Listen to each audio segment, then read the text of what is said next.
Pozerám do izby a neverím, že si tu není. Sedím na tvojej posteli a strašne smutno je mi. Všetky ty veci, čo si nosil, tu ostali ležať. Všetko sa náhle zastavilo, čas prestal bežať. Každý deň čakáme, sme v tom, kedy zasa prídeš. Vidím tvoj úsmev, si tu s nami, nikdy neodídeš. Bol si tak mladý, plný života a ideálov. Rozdáva si radosť všade, tak bože, je to málo. Pýtam sa teba, prečo musí zomrieť mladý človek. Nepoznám odpoveď, pýtal som sa už kohokoľvek. Sedím tu sám s tvojou fotkou a nechcem veriť. Do konca života s tou bolesťou budem superiť. Ešte pred 2 dňami si sa chcel porozprávať. Koho by napadlo, že dnes ťa budem pochovávať. Rýchlo si odišiel z tohto sveta nečakane. Tú smutnú správu som musel povedať tvojej mame. Bola to rana bolestivá a veľká strata. Stratili sme milovaného syna, kamaráta. Budeš nám chýbať, nikdy na teba nezabudneme. Každý deň v našich srdciach navždy spolu zostaneme.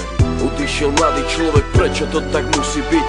Mal všetko pred sebou a chcel ešte ďalej žiť.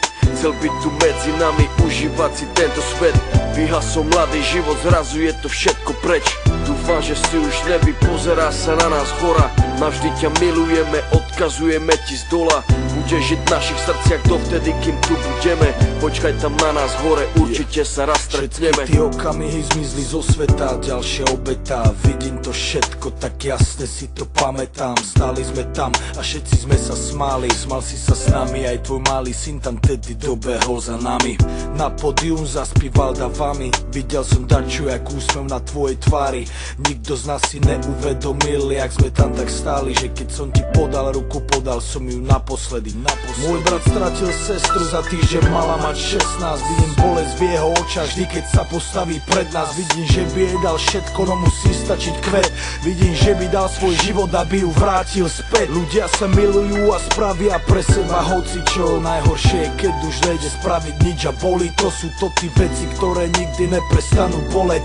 Není väčšej tragédie, než keď zomre mladý človek. Jeden deň na ulici, druhý deň v nemocnici. Za chvíľu konec, za to život nebol v polovici.